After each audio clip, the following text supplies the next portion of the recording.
Good morning, everyone. We're very pleased to again see lots of people joining us this morning.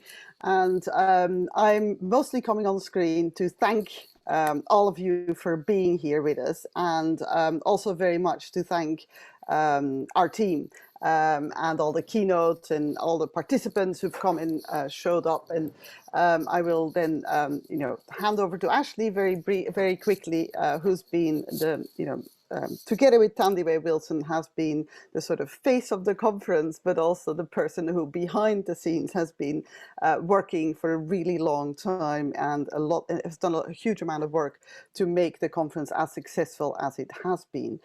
This conference was supposed to take place about more than a year ago, and then because of the global pandemic, we decided to make it an online conference, and instead of 2-3 days of us all being together, we've decided to be together for 6 weeks, and that has given us, on the one hand, much less time to actually spend together walking the streets of Oxford, but it has given us the opportunity to really bring in an audience from across the globe and sort of looking at where people have been signing in from and where people have also been coming in from as speakers has been really heartening, and really sort of shows the ability of these kind of conferences and the tools that we're using, the technologies that we're using to bring us together from so many different parts of the world.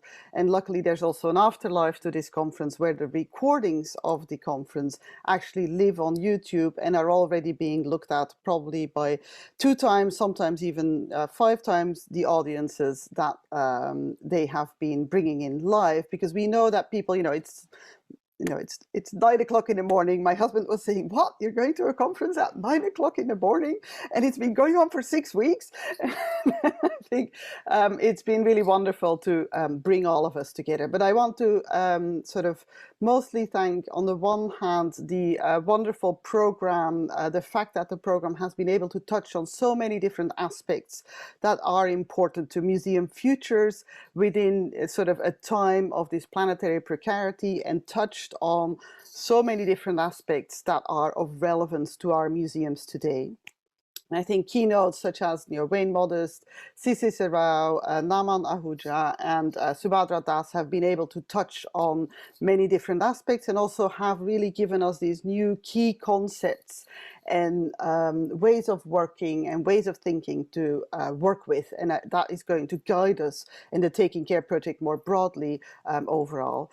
Ashley Kotu and Tandiwe Wilson have been doing a huge amount of work behind the scenes and also in front of the scenes, and I want to thank both of you for your diligence, your thoughtfulness, and your kindness and sort of supportiveness during the whole process, because there's times when it all is really quite difficult because of the technologies and because of sort of failing connectivities, but you've done a splendid job in bringing us all and making us all feel that this is a welcoming space for all of us and a space where we can share our thinking. None of this happens without much support also from people that are more behind the scenes and other staff members. So there's the staff members who've acted as discussants, Ashley herself, but also Marenka Thompson, Odlum, Claire Harris, Claudia, and myself. And none of this also happens without the support behind the scenes. People we haven't seen, we have read a lot of, like Beth McDougall, who's been in the chat, monitoring the chat and making sure that everybody's being heard. But also Louise Hancock, who's been putting out huge amount of social media, sometimes with help also from Tim Myatt, and Antigone Thompson, who keeps us all on track time-wise to make sure that we're doing all the checks and balances when it is needed, and keeping us all motivated and reminding us to get our coffees and or water or tea. And then there's Claudia Augustat, Alessandra Benedicti, Nora Haas, and Doris Plick, who have been giving us encouragement by sending really motivating emails and chats, and their constant support has been really, really welcome. There's also our wonderful team of conference assistants who have been live tweeting the events and writing blogs for the Taking Care project webpage under the guidance of Tandy Way Wilson. And they've been doing this while they're also really busy prepping for exams and working on their doctoral research. So Alice Saunders, Maddie Rutten, who are geography master students studying nature, society and environmental governance at the Oxford School of Geography and the Environment. There's Hannah Eastham, who's anthropology doctoral researcher at the Pitt Rivers Museum and Oxford Institute for Social and Cultural Anthropology. And then Hadika Khan, who's also live tweeting today. So thank you, Hadika, for being with us, who's a cultural anthropology and archaeology doctoral researcher at the Pitt Rivers Museum and UCL's Institute of Global Prosperity. And she's live tweeting today. So thank you to all of you. It's really wonderful to have this session today be one of the sessions that I'm certainly looking forward to hugely, and I'm going to hand over to Ashley to introduce the session. Thank you, Laura, and thank you everyone for joining us for the very last of our Matters of Care conference series. And we're absolutely delighted to have Professor Naman Ahuja today as our keynote speaker. And we're going to explore lots of different topics with Professor Ahuja, lots to do with decolonization of art history, but also in terms of thinking about a universal art museum and what that means. But in order to share Naman and his work and introduce him, we first have Professor Claire Harris, who is our colleague at the Pitt Rivers Museum. And Claire is Professor of Visual Anthropology at the School of Anthropology and Museum Ethnography here in Oxford. And she's also Curator of the Asian collections here with us at the Pitt Rivers Museum, and has written lots of books on Tibet and photography and visual material culture. But she's also in 2019 became very prestigious a fellow of the British Academy. So we're delighted to have our colleague Claire here today to introduce her longtime colleague Naman Ahuja, and really just join in the discussion, which looks to be a fantastic, I've had a sneak peek, and looks to be a really, really fantastic discussion, but also really interesting kind of thought-provoking visuals about how we might think about this, universal art history and global kind of inclusivity in art history, which Naman is going to share his thoughts today. So Claire, I welcome you on to give our introduction to our keynote today. Thanks so much, Ashley, and thanks to all my colleagues behind the scenes and on screen at the Pitt Rivers, and to everybody involved in this project. Yeah, there he is.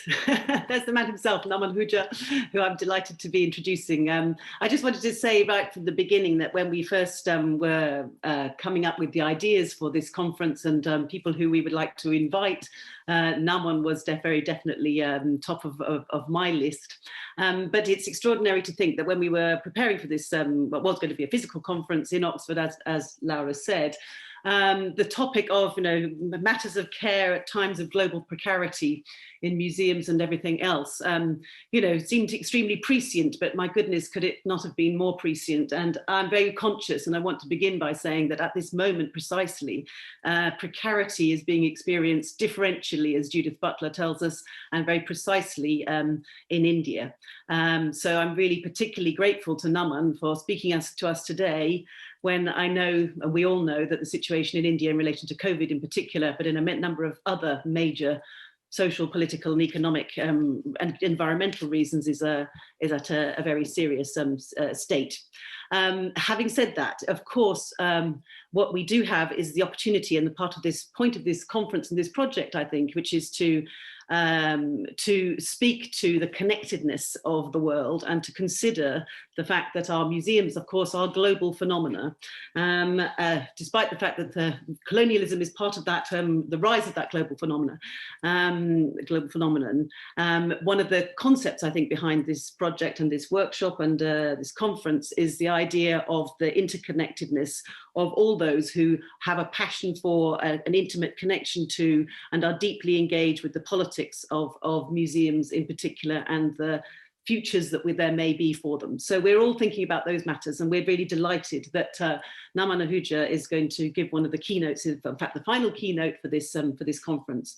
So just to say, my friend, I'm honoured to say, my friend and colleague and collaborate. Well, we have collaborated on a whole range of things, I think, in the past, mainly through conversations. Naman Ahuja, to give him his full professional title, is the Professor of Indian Art and Architecture at JNU, Jawaharlal Nehru University in New Delhi.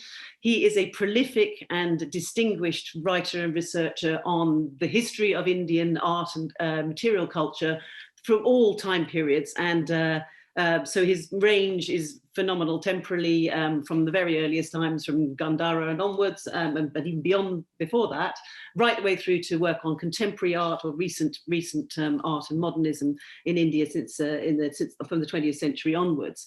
He is a leading figure globally in the study of these subjects, and as you will hear in his talk today. So he's, as I say, a prolific writer on many, many different subjects in relation to art. He is also, and again, highly appropriately for this conference, a proactive and highly innovative curator.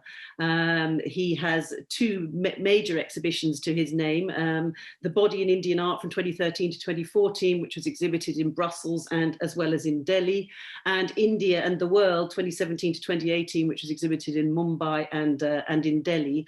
These were, I saw The Body in Indian Art in Delhi myself, an extraordinary piece of curatorial activity, which transformed the way I think that people think about the history of Indian art and how it might be presented in museum spaces, and for multiple audiences, both within South Asia and here in Europe. So there's those two major strands to his work, his academic work, his writing, his teaching, by the way. Also, Naman is a very engaged and engaging lecturer, I know this, and a much appreciated teacher within JNU and beyond. He's also an editor of the most prestigious journal in India for the arts, which is Marg, and he's a public intellectual who writes regularly for Indian newspapers on all sorts of subjects, including the kinds of issues that I think we'll be talking about today. Naman, in fact, has an article out this morning, well, it came out this morning in India, didn't it? It's in the Indian Express on the remodeling of New Delhi under the guidance of Prime Minister Narendra Modi. And unfortunately, I haven't managed to access that yet, Naman. There's going to be a time lag. Anyway, but that's just an indication of the degree to which Naman's ideas, Naman's work is very much accessible to the public, both in South Asia and way beyond. So finally, as you will hear today, Naman is a brilliant writer and curator, as I've said. He's also a deeply charismatic speaker. So I think despite the fact that we're all having to do these things mediated through the dreaded screens, you will experience some of that charisma, I very much hope, transmitted digitally. I'm building this up. Sorry, building this up a bit too much for you. Anyway, Naman, we're very, very grateful to you in every respect, and we really look forward to your talk for us and to the discussion afterwards, and in its multiple digital iterations through tweeting and everything else. So, thank you so much. I will hand over to you now. Such generosity, thank you. Talk about leading to some amount, no small amount of sort of performance anxiety out here. But this is, I had thought about giving my title, the title for today's talk, into something very prosaic, like From India in the World to India and the World. That was because there was a bit of a goof up in the communication between the Getty Institute and the British Museum and the CSMVS in Mumbai. And somewhere in the correspondence that was going on over 2 years prior to the show's inauguration, the title that we had agreed on, From India and the World, had been transformed into India in the world. And that was most people's common understanding of what the exhibition was supposed to be about globalization, seen from an Indian perspective, about India in the world. And that's exactly, as I felt, that's exactly what the exhibition should not be, because difference is something that we have to always accommodate. And if it was all about interconnectedness, that is almost propagandist, because it promotes a kind of a false security sometimes of a certain kind of bonhomie that exists in the world without acknowledging the conflicts that lie there. And so difference and conflict has to be as much what is showcased in the museum, if only as a cautionary tale, for us to be able to remember that it's not always just India in the world, plugged in. We're not always getting along. For heaven's sake, I mean, a good metaphor for today's talk, for those of you who come from a generation or from parts of the world that know the game of cricket, would know that the British gave us cricket in India, but we learned to bowl googlies instead. I don't know if that, maybe a good metaphor for today would be that China gave us coronavirus and we learned to give them the Indian variant. I think it's something like that. I mean, my talk is a little bit about that. How do we accommodate the variant? How do we accommodate the slight difference that we must showcase? And what are the complexities that come with showcasing that? You see, categories of classical, Renaissance, modern and high, low, now no canon remains watertight, as narratives that show the many others that went alongside have to share a common roof in a museum. Such disparate objects lie in a museum that researchers and curators have to work so hard. We lost you for a second there, but we can hear you now. Sharing a common roof, as I was saying, in a museum are such disparate objects that researchers and curators have to work so much harder today to be able to build the arcs that can allow those objects to coexist in the same space. However, their goal at bringing discursive equality to the collections that share that same space is not always satisfactorily achieved. And hence the requirement for a conference like this, or at least part of the mandate of our conference. As a professor and a curator of Indian art, I'm often in a position where I have to deal with material that is ethnographic as far as a Western museum is concerned, but is classical as far as an Indian museum audience is concerned. However, each of these categories is problematic.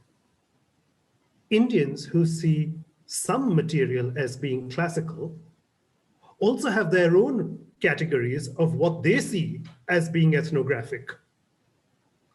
Now, regrettably, this is not a simple case of seeing Western art as being ethnographic, because that would have been an easy quid pro quo. Instead, urban Indians see the material of communities that are minorities as ethnographic. The problems of marginalization and the requirement for inclusivity in communicating history is a constant in one's profession. So what I'm going to try and do today is share a few experiences to respond to the concerns of our conference. Using museums to tell narratives, using its collections in the aftermath of colonialism,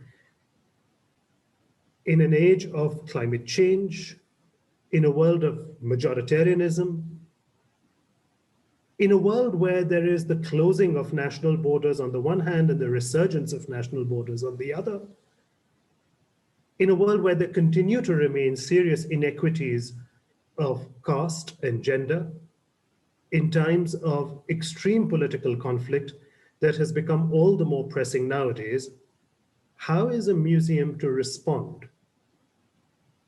The pandemic and our current planetary precarity on account of climate change has certainly added much needed nuance and contradiction, forcing us to acknowledge our interdependence on each other and our need to take care not just of each other, but also of our planet. The telling of these narratives is urgent. But how will those narratives be told?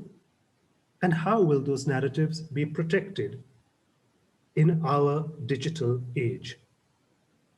Museums are, in the final analysis, all about the narratives that they really put out. We call those narratives histories when we go to a museum of art and archaeology, which is the field I focus on. Or we can call them ethnographies in museums of folk cultures or craft. We can call them oral histories in museums of modern and contemporary culture. We regard them as specialized learning on entomology or taxonomies of birds or other animals at museums of natural history. We call them learning modules on design, graphic design or industrial design, product design, furniture, whatever. The possibilities are endless. It all depends on what type of museum we visit. All museums are dependent on communicating their own stories based on researching and then artfully sequencing their collections in ways that will engage the public. Taking care of the collections is vital because that is what is utilized and reinvented in each generation to tell the narratives or stories we wanted those objects to tell. We cannot deny that, but what can we do to protect the many narratives or histories that the museum enables? The need for the narrative that attends to decolonization, for instance, has now become an urgent public requirement over the past few years. The museum as an institution has been bashed into telling that story, however hard it has resisted it for so many years. It now doesn't have a choice but to own up to that narrative and tell that narrative. So the same objects that were once being used to tell a very different kind of history are now going to be evidence for a totally different narrative. Does that make the older narrative redundant? It doesn't. It means that you have to be able to now find ways to be able to tell multiple narratives linked to that object. No one can really prevent the telling of the history of colonization alongside the objects that came from colonized nations anymore. Provenance studies has emerged as one of the most important disciplinary aspects of art history, which is directly linked with politics and seeks to redress the histories of political violence. Contained in the narratives that emerge on provenance of objects are a variety of contexts. For instance, in our world of migrations, a pertinent one worth examining are the circumstances under which the owner of an object fled with the object now displayed in a museum. Was it an object of faith? Was it a memento or a much needed financial asset? And then, of course, there are the many complex debates linked to questions around repatriation as a means to redress the political violence of the past. Each context makes us judge its current ownership differently. Other questions also emerge, however. In a repatriation claim, does war booty belong to the usurper or the vanquished? Or there's another one that irks me. How far back in time can we go with provenance? And what is the right thing to do once we know the history? Bringing cases of historical wrongs of 4 or 5 generations back is one matter. But can things that were done 20 or more generations ago still be brought to court today? After all, at some point, the deracinated or uprooted also becomes naturalized. It lives on in a new context. A community that is different from the one who lost the object has, after all, looked after it for 10, 20 generations. It's undertaken the responsibility for the maintenance of the site and the material artifact. And that maintenance may be taking place now that is perhaps differently driven from how it was originally conceived. But then that's what we as curators do. We write different histories. So can we be so impervious to change that new home and context can be completely disregarded. What does depriving current owners of an object achieve? Does it actually bring a museum visiting, conservation, and museum maintaining habit to the country to which the object is being repatriated? And then there is the very real need of enormous diasporas of colonized communities, which are now living in colonizing countries, who may well have claims to use the objects to be integrated in the narratives of the country that they now call home. So I'm afraid, like I said, my googly is that I think we need to take a much more complex view to thinking about issues of repatriation and decolonization. Our current global politics is one where we have seen the rise of what we call hyper-nationalism. Questions equally have to be asked now. If the narrative of repatriation is being exploited for the sake of this hyper-nationalism, is it all just propaganda? Are we really satisfying an ethical claim? Or are we capitulating for the requirement of the propaganda machinery in the country to which the object is being repatriated? There is a difference.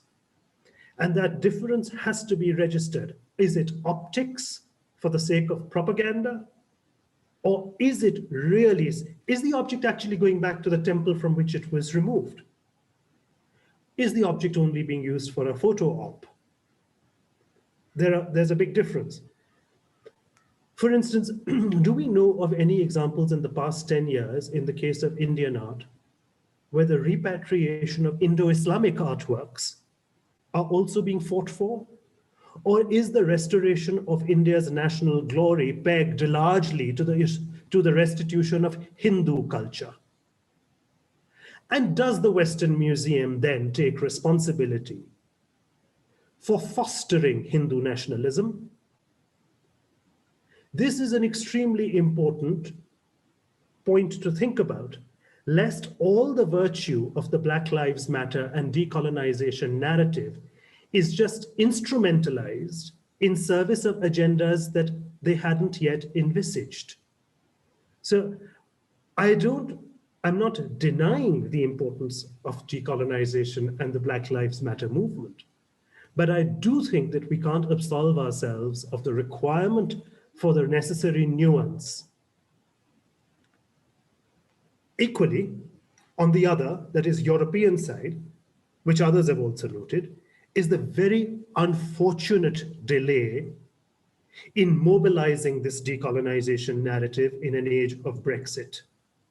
This is a narrative which could have done much to reduce British national chauvinism and admit multicultural societies into Western institutions had it been actively worked on for the past 75 years. But the delay in not doing so has led to vitriolic public demonstrations in Black Lives Matter and separatism in the West. But worst of all, it has left substantial populations alienated from their museums. Now, important as it is, the narrative of decolonization, I believe, may be a more relevant narrative in some colonizing countries.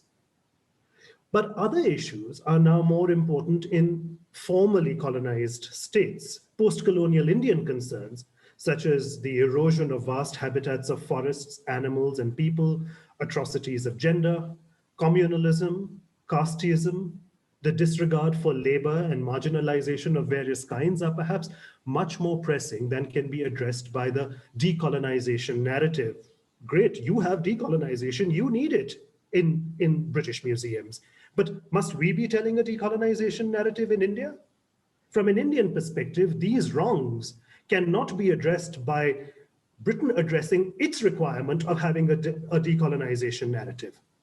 We can't keep apportioning blame on colonization for the ills that afflict India today. So if you are engaging in a decolonization narrative, it's because you need to. It's not doing us favors sitting in India. So even as a colonized country needs to get its own house in order without addressing decolonization in Western education and museums, what does happen, however, if it's not addressed, is that a wound is left open. It won't fix the problems in India, but you leave a certain wound open, and a ground for equitable knowledge sharing really cannot be achieved. So unless the Western institution and the museum actually catches up with the requirement of 75 years ago, as I was saying, of the decolonization narrative very fast, we cannot actually start a process of equitable knowledge sharing. The backlash that Western museums face periodically brings them infamy on account of changing social perception.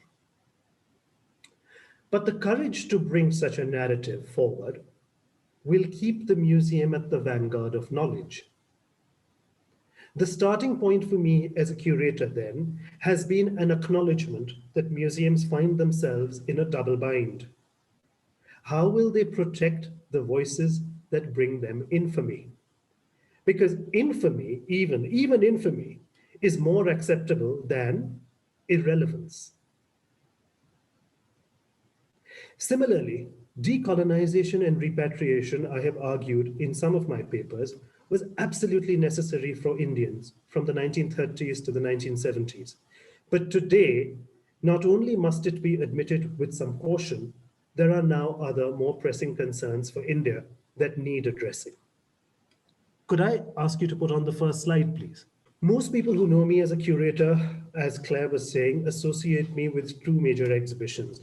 The first is The Body in Indian Art and Thought, which explored the long history of South Asian culture through a lens of visual culture, wherein I took a more anthropological view of aesthetics.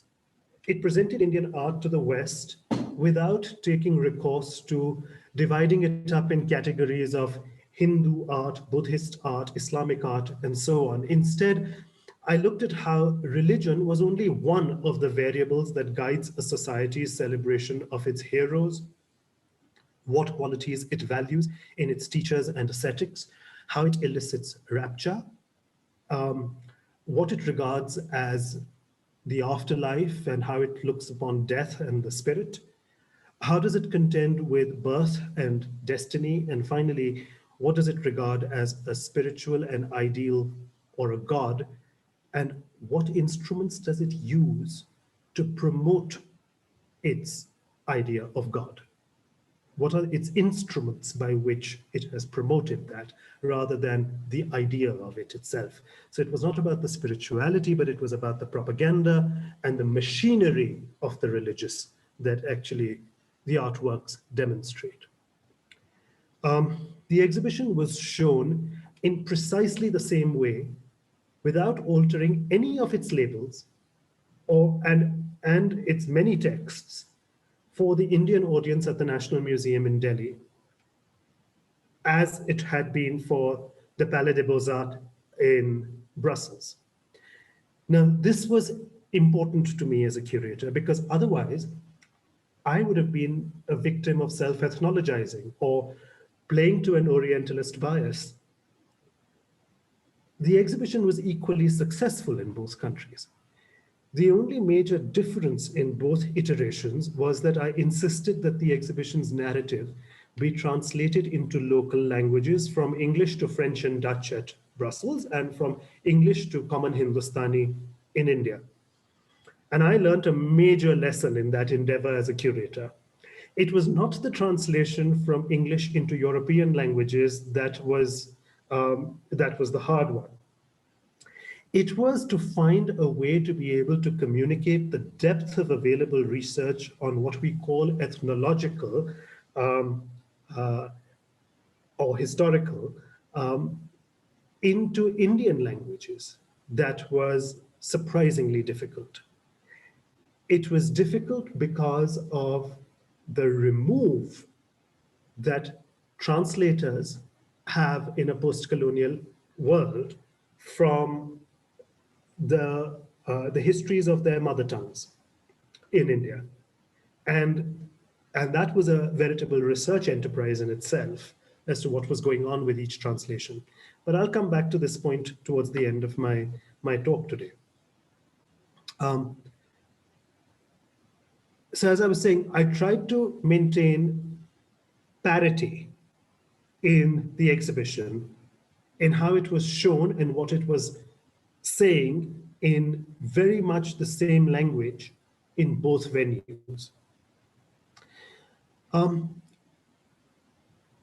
All too often, India, as well as many others, find themselves as cultures stereotyped or forced to play a role that is circumscribed by the present agendas of history set by the establishment, or included merely as tokenism. So to have a narrative that was compelling in India, as it was internationally, as compelling in India as it was internationally, was a useful test of what kinds of shifts in museum narratives can work in the public today. Can we move to slide 2, please? I don't have the time in today's paper to really take you through all the stories we developed. It'll take us ages, in fact. But one of the issues that the exhibition did achieve, both exhibitions, in fact, was that a history of conflict can be told, and can be told well and successfully. And there is a need to be able to tell the histories of conflict. And conflict has an aesthetics too. Telling a history of conflict can be done. And that was very engaging for the public, because they see ways of understanding how atrocities that we currently think are being invented afresh have a very long history. They can recognize that that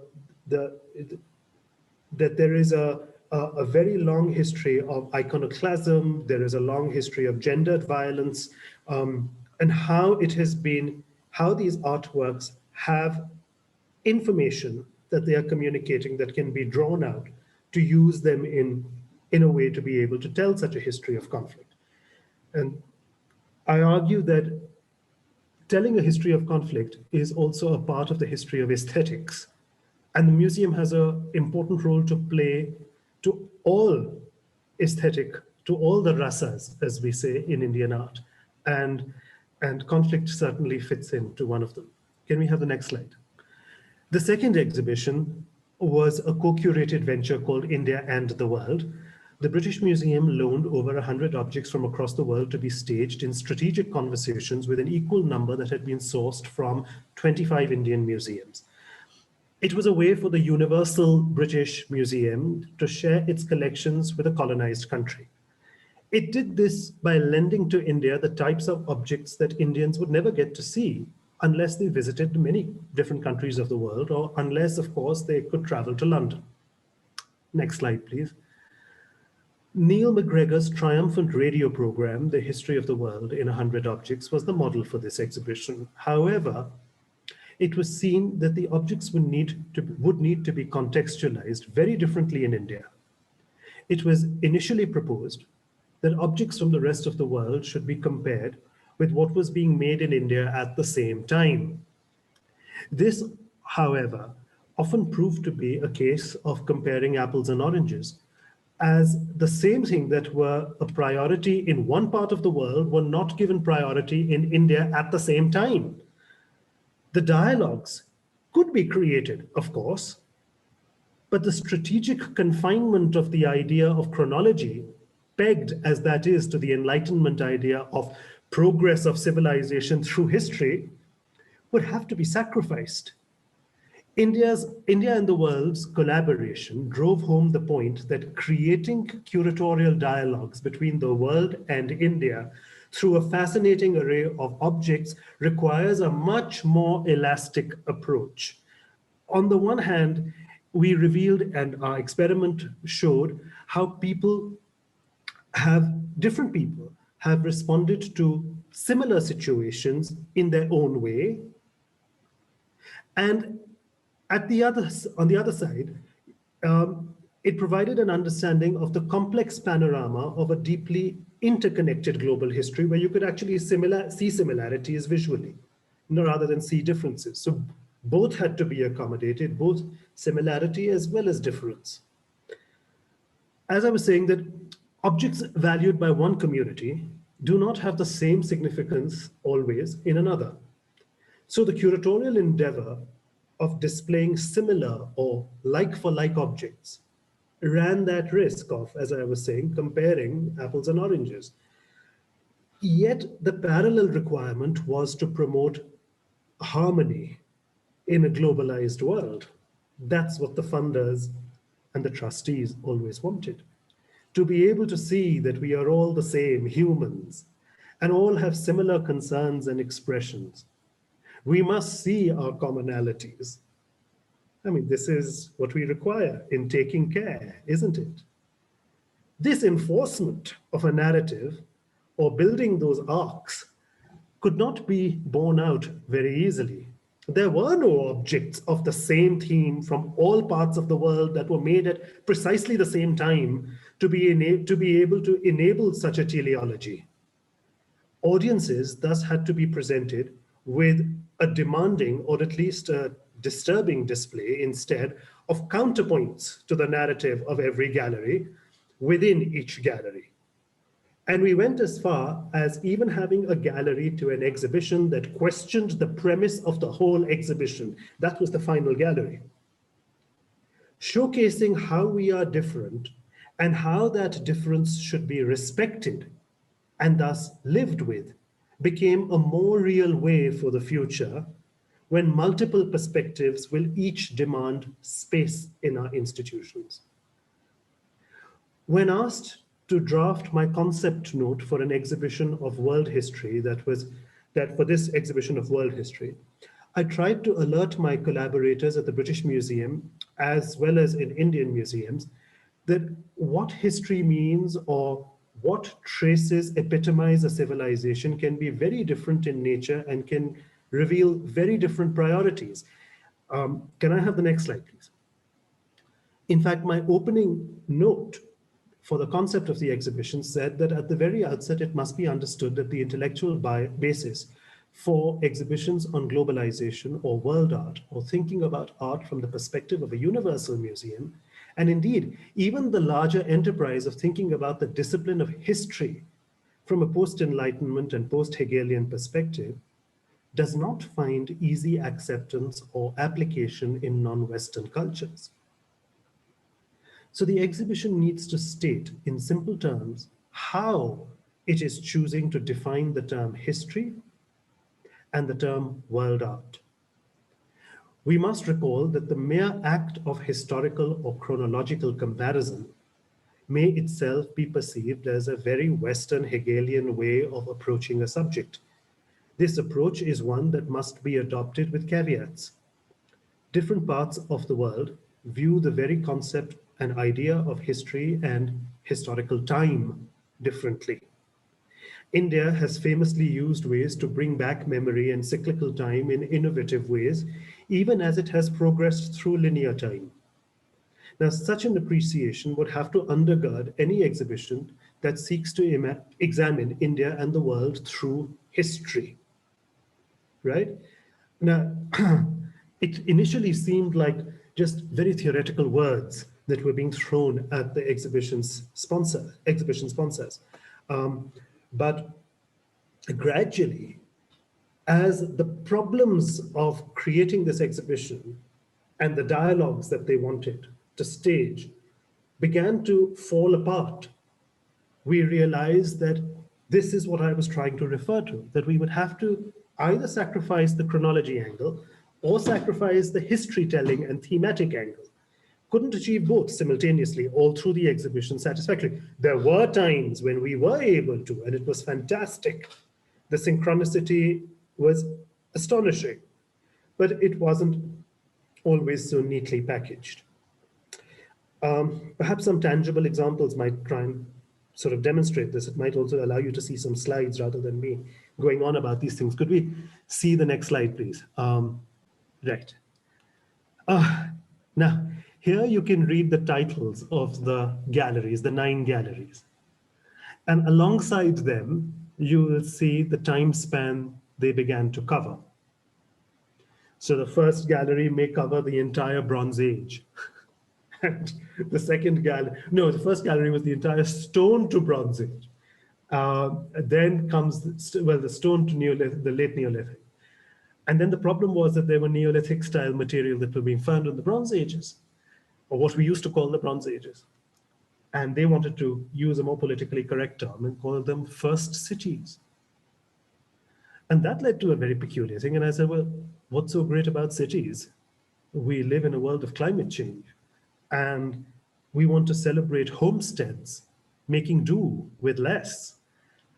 People who didn't have mass urbanization, who weren't leaving such a huge carbon footprint, who weren't eradicating forest lands and river valleys and settling down. Why are we promoting a history telling that is talking all about the celebration of man's conquest of the earth? Rather, shouldn't we be talking about the celebration of the human spirit of those who learned to live alongside nature, leaving a low carbon footprint, and who have left us no material traces of their mark on earth? This was, after all, an exhibition in spiritual India, and leaving a mark on earth was not meant to be very holy or pious, according to Indian spirituality. So how do you make the very idea of a museum, which is all about objects, reconcile with an aspiration to leave no material trace? And this became such a stumbling block that initially I was dismissed as being theoretical, problematic, and troublesome. But we actually had to find ways to be able to articulate this problem and articulate the limitations of what we in museums can do with our own material, with our objects. It's not that I didn't want to have the exhibition, but I couldn't subvert its claim and turn it into something that it was professing to do something and celebrate something which was no longer necessarily even ethical. So you see, these were the kinds of issues that came up. These are just the chapter titles or the gallery names. And just to show you how capacious they had to become in order to be able to tell a history of the world. What we also did was that we created a counterpoint to the central message of each gallery within that gallery. So if the narrative of the whole gallery leads you to an understanding of empire, then there was one object that was positioned in that gallery that talked about an ideal, which was to give up kingship, to give up your throne for abdication, and for not leaving your material trace, to no longer be a temporal king. Who promoted that? And what was their thinking? So it produces the necessary gravitas and counterpoint to any composition that you are trying to present. And we did that in every gallery. We had a dominant narrative, and then we had its counterpoint. And I think that allowed us to have the necessary ethical balance. And as I was explaining, right at the end of the show, we had a gallery that questioned the whole notion of history museums' requirement to be chronological. That was the last thing, that we've taken you through a history of the world chronologically, but now we'd like you to think about things that, was this even necessary, and can it be done differently? And is time so important to think through time like in this manner? So we implicated the audience in our questions. And that was very demanding curatorially, to be able to write those narratives, to make them comprehensible. That was the other challenge. And so that'll bring me to the next part of my paper. But let me try and get you through some slides. Next, can we see the next slide, please? So this, for instance, is a very beautiful object that was discovered in a site called Panigiri. And I just have a book coming out on it in the next sort of week, 10 days. I'm waiting for it to get published. Many of you would have heard about the huge debates around what are called the Amravathi statues in the British Museum, which are a great hallmark of Indian culture that lies as a part of the great colonial spoils in the BM. They are a great moment of world art. They were called the Elliott marbles once upon a time, and they were paired with what were called the Elgin marbles. You used to walk into the British Museum's north entrance through the Elliott marbles and the south entrance through the Elgin marbles. So you walked into the great temple of knowledge through its two entrances once upon a time before you hit the library. The two entrances of the British Museum brought you in either through the world of Greece and Hellenistic Rome and the Mediterranean and so on, or you could walk in through the other gate of the British Museum, which brought you in through India, and these two sets of white stone sculptures were on either end of the museum. Now, Amravathi was the great moment of Indian art, and Indian scholars have often bemoaned how they have landed up at the British Museum and have never been repatriated. Half the stones are lying in the Chennai or formerly Madras Museum. And but what I did was we found another site made at about the same time with equally beautiful sculptures, which was lying smashed up in smithereens. And rather serendipitously, one of the star pieces from the site of Panigiri was this sculpture, which has the young Prince Siddharth throwing away his kingly crown, and the crown goes up to heaven. And every self-respecting crown has a jewel in the crown. So the metaphor for the British Museum was clear. The jewel in the crown of the British Museum was Amravathi. The jewel in the crown for Britain was India. And Siddharth, however, threw away his crown. And the sculpture, the whole sculpture that you see, the top of the sculpture, the finial, is in the shape of a turban that you can see right on top of the slide, the upper portion of the slide. The circle is the jewel, the space for the jewel that would be there in the crown. And this is a rather peculiar jewel because the jewel seems to be carved with a narrative. And the narrative has 5 people holding up a salver or a tray on their head, on top of which is a crown. A very odd thing. You've got a crown carved inside the jewel of a crown. The repetition is about the fact that what you're seeing as the jewel in the crown is the sacrificed crown. The real jewel in the crown is, Siddhartha tells us, is he who can sacrifice his crown and not hang on to materiality so that there can be a greater sharing of the true path, which is knowledge. So the object makes a claim for decolonization so that, which is about an acceptance of the fact that there are these objects all over the world, but hopefully they will at least lead to a situation where there is a greater sharing and parity in knowledge sharing instead. So this was rather strategically placed in the middle of the third gallery of the exhibition, which was called Empires, making an allusion for those in the know, in intellectual circles at least, to a narrative about decolonization. So I think there are ways in which we can utilize our objects to be able to tell the kind of nuanced history we want our institutions to be able to do. It's not easy, but I think if there is adequate research that we can communicate to our publics, it may well be possible. Could I see the next slide, please? Yeah, similarly, there was a big public requirement. You're having a great show on India and the world. You have to have the Maharajas. Now, how can anyone, the public won't accept, and the PR agencies wouldn't have accepted an exhibition on India without deliciously sort of ornate objects and Indian jewels and gold and the profligacy that comes along with all of that had to be there.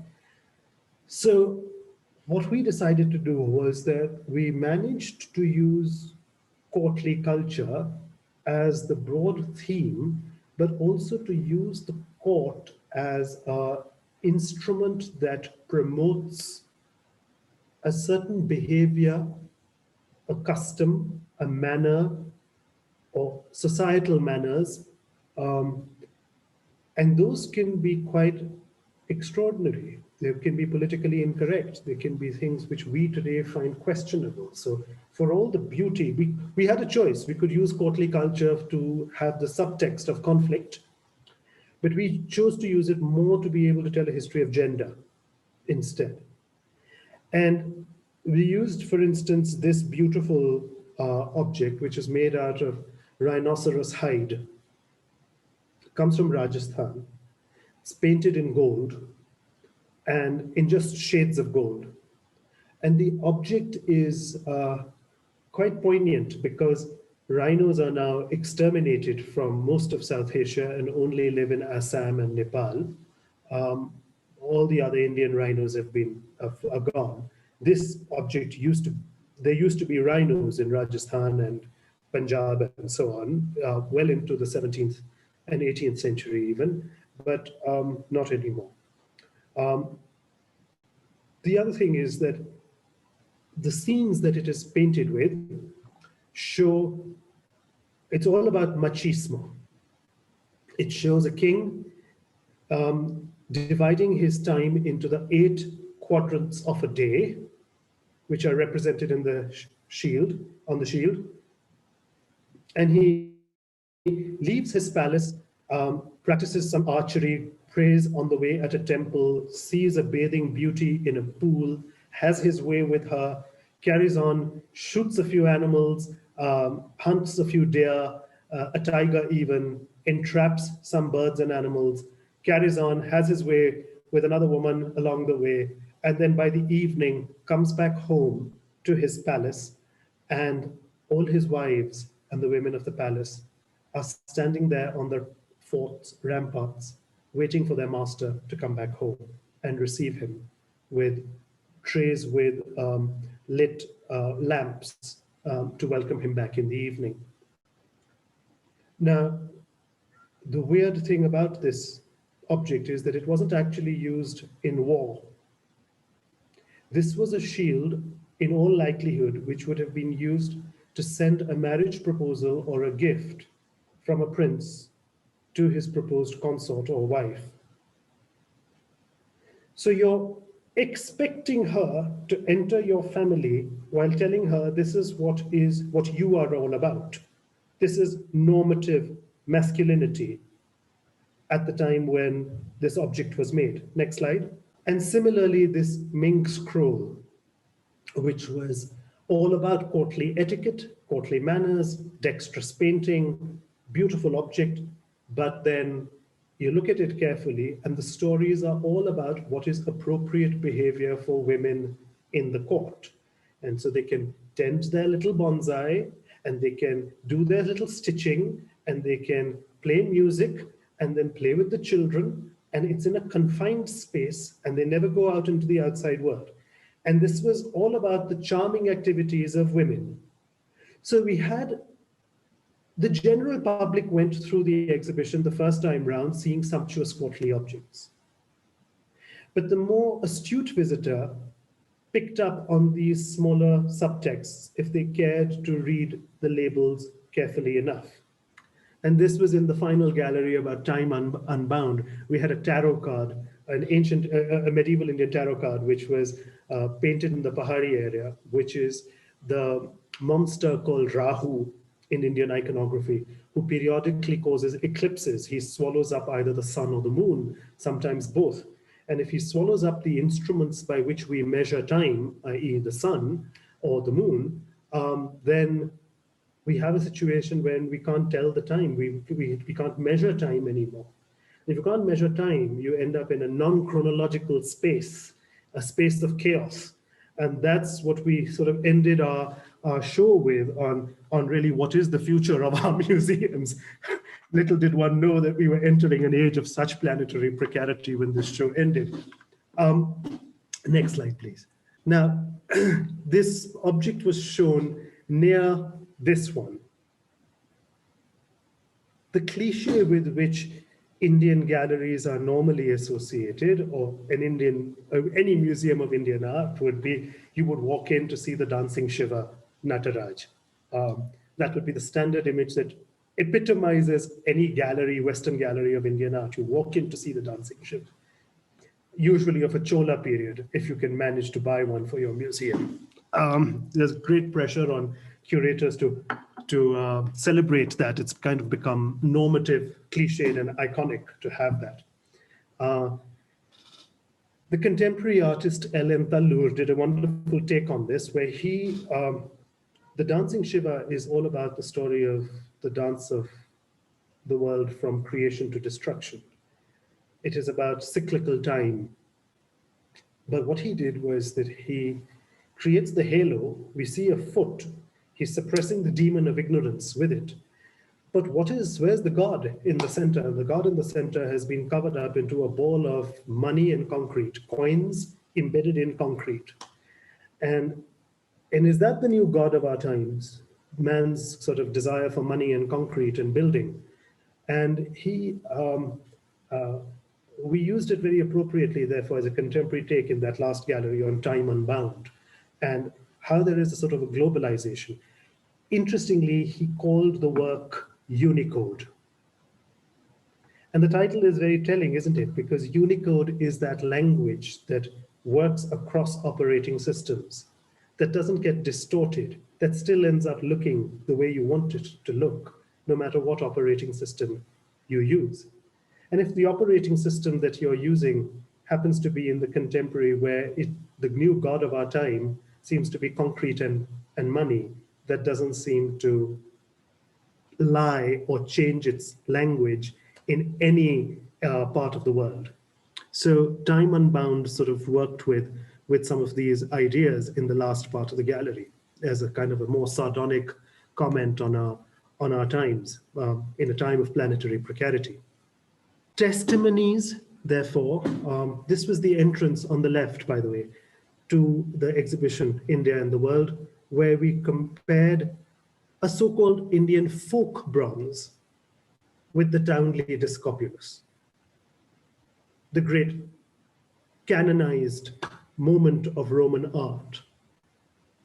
The reason I chose to use not a piece of Gandharan art or Kushan art, which was made at the same time, an equally grand, large sculpture, classical for classical, and so on, was to be able to create the necessary friction and the debate that let the Townley Discobulus, which is all about male heroism, be in conversation with Hanuman, which is the living and continuing symbol of male heroism in the Indian context. And let an Indian folk art symbol of male heroism, a fine piece of bronze sculpture, be in conversation with this grand piece of stripped, cleaned Winkelmund marble, and let them be staged within the context of the museum in India, right at the entrance of India and the world. And this point could not really come through to the public strongly enough unless there was a little bit of explanation somewhere, unless they registered what we were trying to tell them somehow.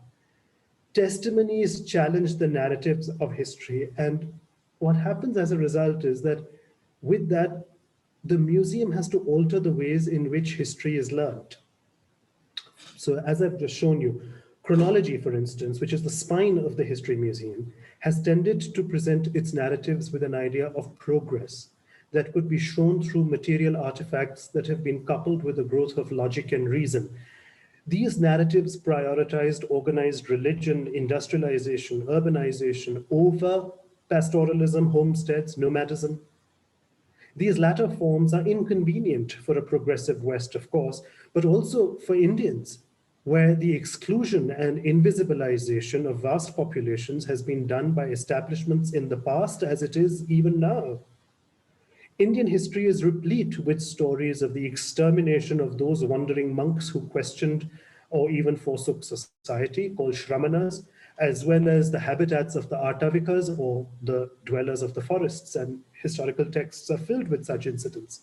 The power of their position was one which rejected materiality, wealth, objects, and learned to live by and make do with less.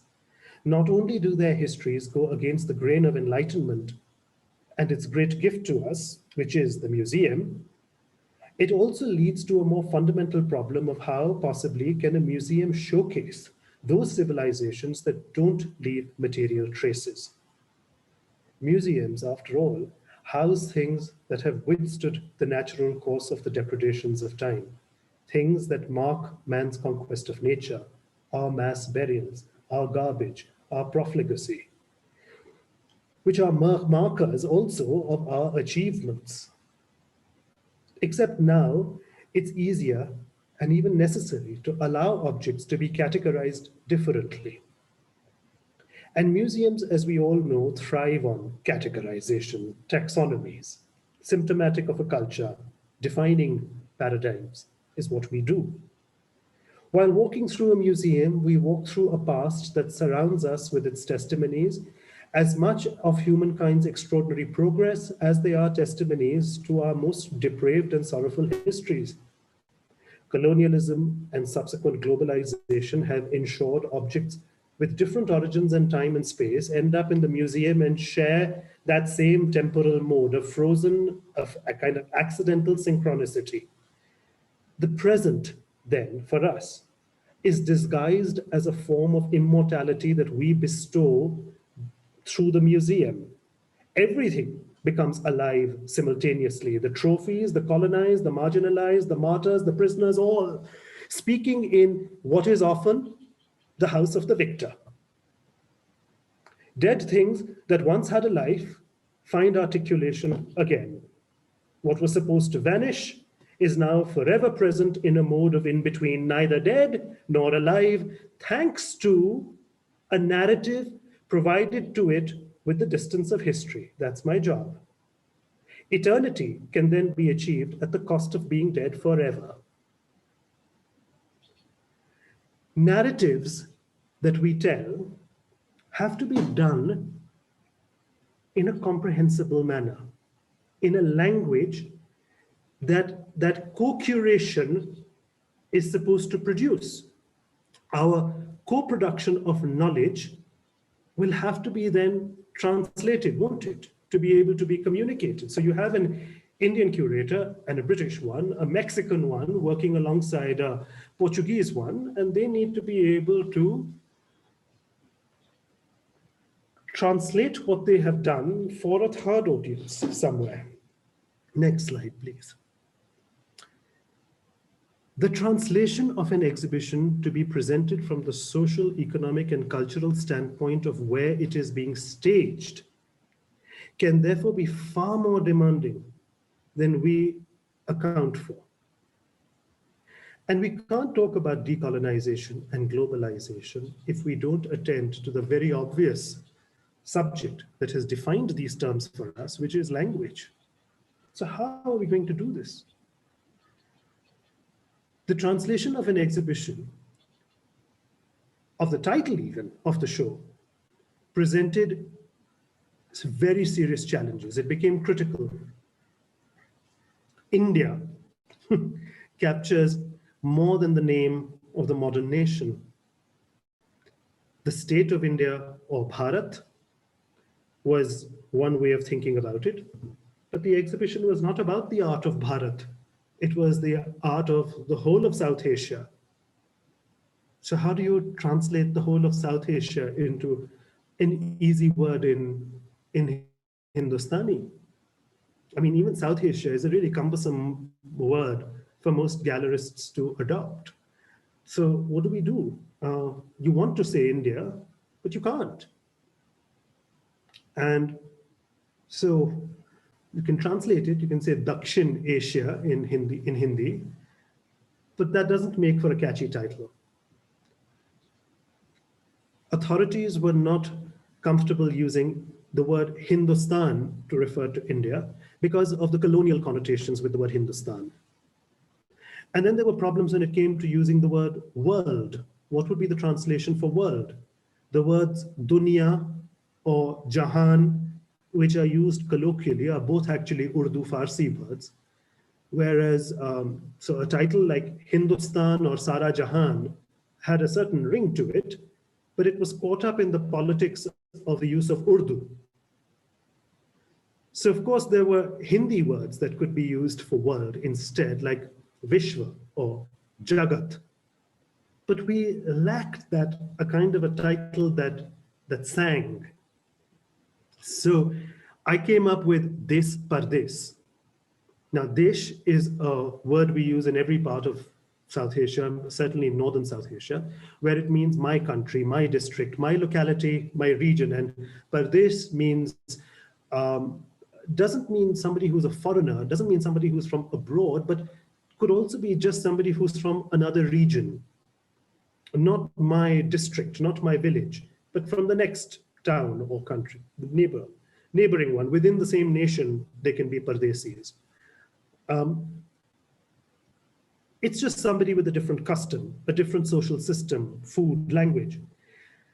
It doesn't equate with the way in which we defined national borders in the 1950s. So while we could have used the word Videshi, which means foreigner, I wanted to use the word Pardesi, as I said, which is more accommodating, reflecting as much to the alien within the national boundaries, within the country, as it does to the person who is from outside the borders. This gave us a title in Hindi that did more for the objectives of the exhibition than the prosaicness of the title in English. Something was eventually gained in translation, rather than translation did not just end with the title of the exhibition. In an exhibition with its claims to narrate a history of the world, several ideas and objects emerged that are easily captured in one worldview, but which appear laborious in translation. The names Rembrandt and Dürer, for example, would mean little to many Indian viewers. They'd never heard of them. This, however, did not mean that their works could not be shown, but rather we had to find ways as curators to develop an interest in the unfamiliar. This proved to be a visual and translational challenge that I willingly undertook and addressed by choosing a portrait of the Mughal Emperor Jahangir that had been made by Rembrandt, or using the rhino, an animal familiar to Indians, to be able for them to reach Dürer. So the rhino became an instrument then for them to understand who Dürer was. The portrait of Jahangir became an instrument for them to understand the oeuvre of Rembrandt. Rather than using Night Watch, which I didn't have in any case, but you know what I'm trying to say, use something that it was a means to be able to get to a larger point about that artist. Visual connects needed to be ballasted by linguistic ones. The official translators, as I was saying, of the exhibition delivered translations of terms in English very literally. They just transcribed them into Hindi. Transcribing is not translating. It's the usual problem that we have with English, where half the words are English words suddenly that are all over our language. So, I mean, glaring errors. For instance, the word Achaemenids was transcribed as Achaemenid in Devanagari script. I was astonished by how far removed the translators were from history, where no thought was given to how ancient Indians must have referred to their neighbors in Iran. I mean, do we have to go via English? We're talking about India's neighbors who are in Iran. Surely Indians had words for their own neighbors, but none of the translators were aware of it. I informed them about the word Hakamanish, which is even a Parsi surname that still survives in Mumbai, which is what Achaemenids are called in Sanskrit as well as in Pahlavi. It was the same with the word Sasanian. I mean, they translated Sasanian as Sasanian. And I was amazed because they didn't know that the word Sasan came from France. And that's how it came into English as Sasanian. Okay, they didn't know that. But the point was that they didn't know that the Indians called their neighbors by their Persian name, which was Shahanshahi. And the word Shahanshah, till today in India, is commonly understood as the word for king, emperor. And a dynasty called the Shahanshahis, from which the English word Sasanian derives, was so much more comprehensible in this case if you just dug into your own history texts in your own languages. So the act of translating an exhibition to make it available, make the museum available to diverse audiences, comes with this new requirement to do a massive amount of research in making the label texts and the extended labels and the catalogs available to those people, to the audiences, in the languages that they wish to hear them. And that requires a huge amount of research. There are biases in languages. I had to write an email to the British Museum to say that 19th century colonizers couldn't pronounce certain Indian words correctly. And so a word which is pronounced as wazir was turned.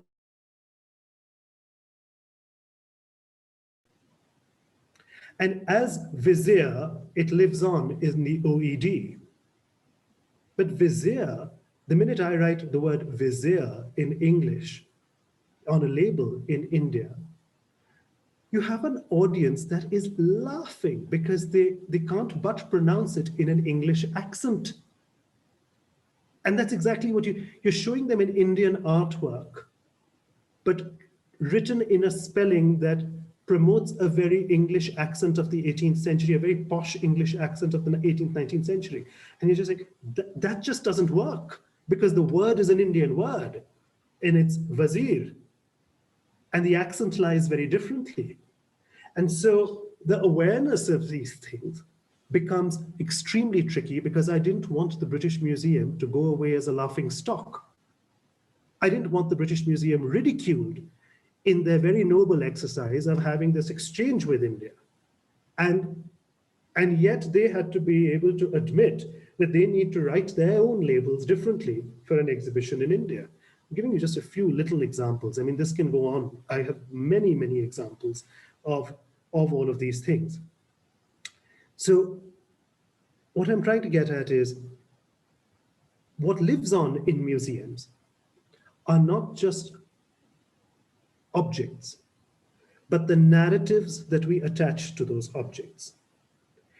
And that narrative is being done in a certain language. And these narratives are like the kind of glue that lend those objects relevance. I think the Museum of the Future will have to contend with the rising potential of these fragments of texts and oral testimonies. And it'll also have to deal with the silences between those fragments, between those objects. How will they be preserved and how will they be showcased? Technology now certainly permits the co-production of knowledge, but will ethics guard their protection, or will they be blocked because of the rights of ownership over publishing, disseminating, or the transporting medium? Will co-produced histories and voices actually become the normative text, forcing a reckoning of both sides of an argument?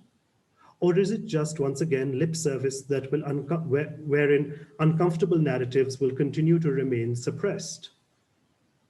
A perspective of thinking about the museum and its narratives through the more ethical discipline of social design provides us a methodological frame for approaching communication and media studies.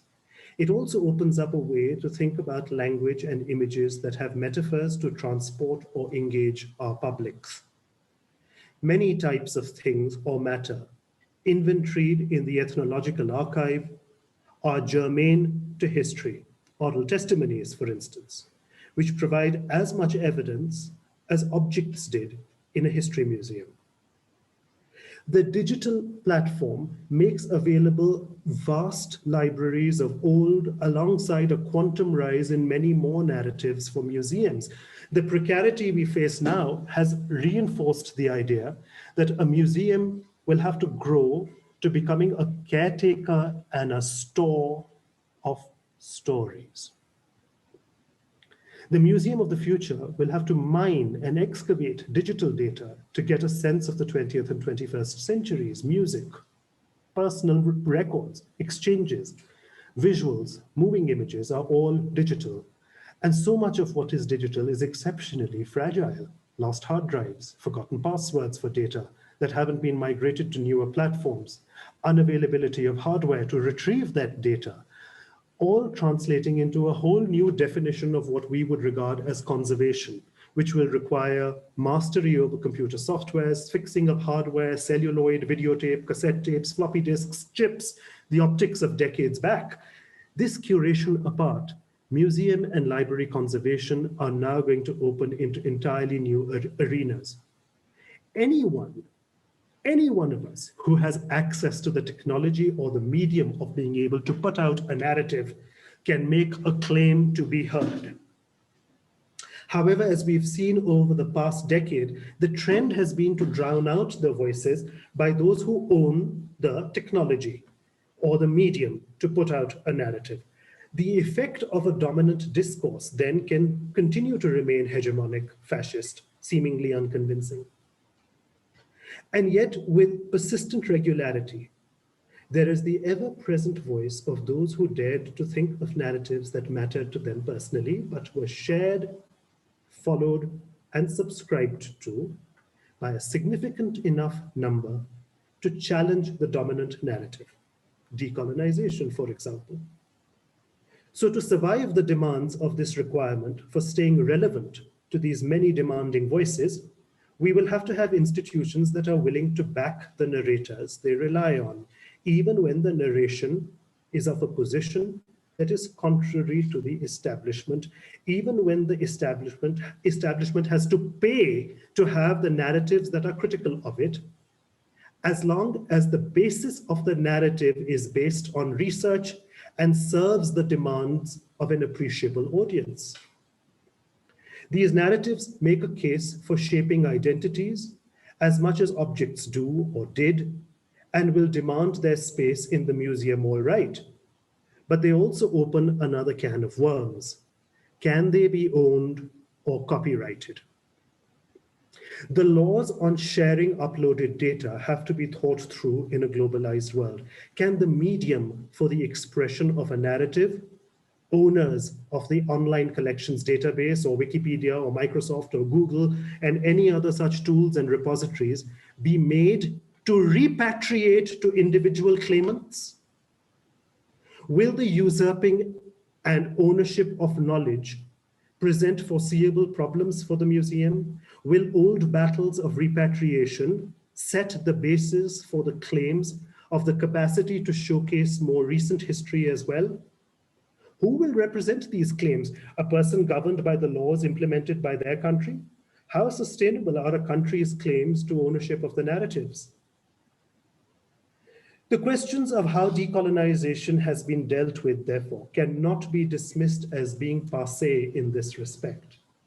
The absence of dealing with this narrative head-on publicly has allowed the matter to fester, and the rioting protests in 2020 that have been seen the tearing down of statues in public spaces and demands for the renaming of cities after slave traders and colonizers to make the society see that Black Lives Matter is only symptomatic of the fact that narratives which needed to be widely disseminated decades back were not.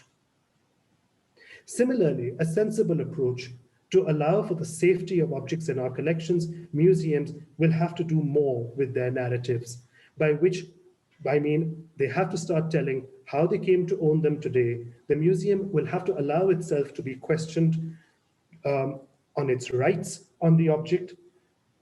At the risk of being repetitive, doing right by a collection has to be worth more than merely looking after it physically. A museum also has to be able to reveal that the collection is relevant. I think I'm going to call it quits here. I think I've raised all kinds of questions in my talk. I hope it's been something that you have felt that has addressed the kind of questions you've been raising in the previous sessions, which I regret I haven't been able to attend. And I hope I haven't bold you or googly or presented too much of a quirky Indian variant in this symposium.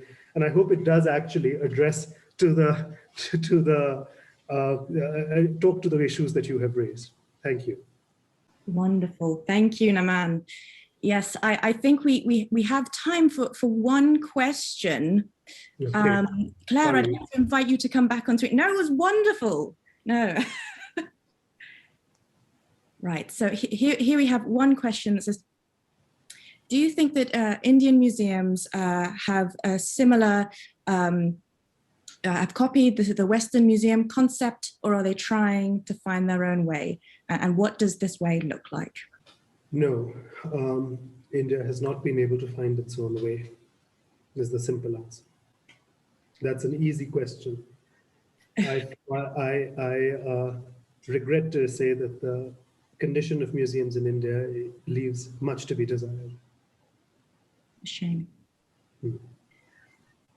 We have another question here. Wonderful lecture, really enjoyed the linking of global objects. Curious to know, when the exhibition traveled to Mumbai and Delhi, did it showcase the India objects of the local museums or those from the British Museum?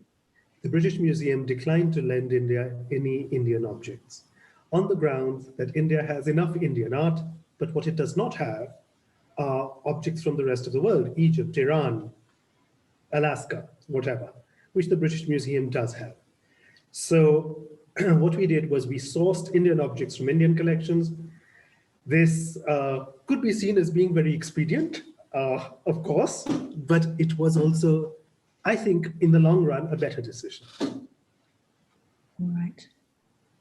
Okay, so we've run over a little ways, so I'm going to draw the question and answer to a close there. But in closing, I'd really like to say a huge thank you to our fantastic speaker, Professor Naman Ahuja, and discussant Professor Claire Harris, for bringing such a brilliantly absorbing lecture and conversation into this virtual sphere. And I quite enjoyed the idea of expecting to be confronted continuously by counterpoint narratives as I walk through a gallery.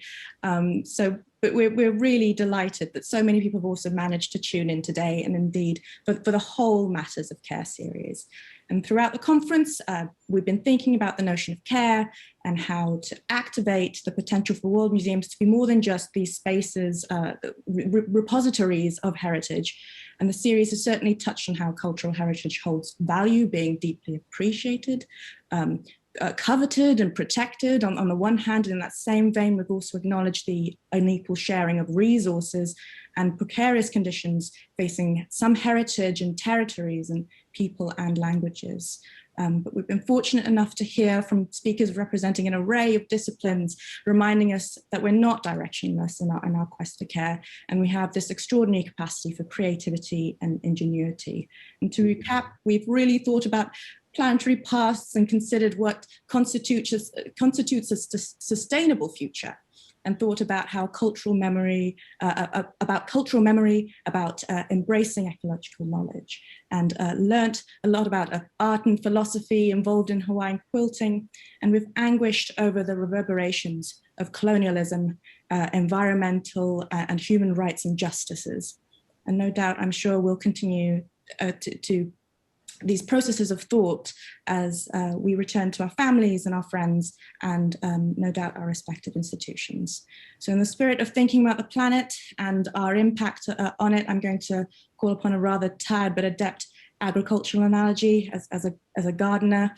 The land, so our museum spaces, is clearly being tilled and it's being prepared, and there are many seeds that are being cultivated and things to celebrate, and equally many issues that we need to tend. And with that nourishment, we can, and if we allow for the room for learning and unlearning, and allow for more voices and more opportunities for interdisciplinary collaboration, and applying truly practical strategies, I'm sure that museums can become places ripe with diverse ways of knowing and being, where we're all actively included, and due weight is given to the interests of all stakeholders, from communities, visitors, and staff.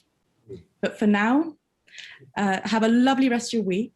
And as always, take care. And once again, thank you to our brilliant panelists, Naman and Claire, for a wonderful presentation. Thank you. Thank you, Naman.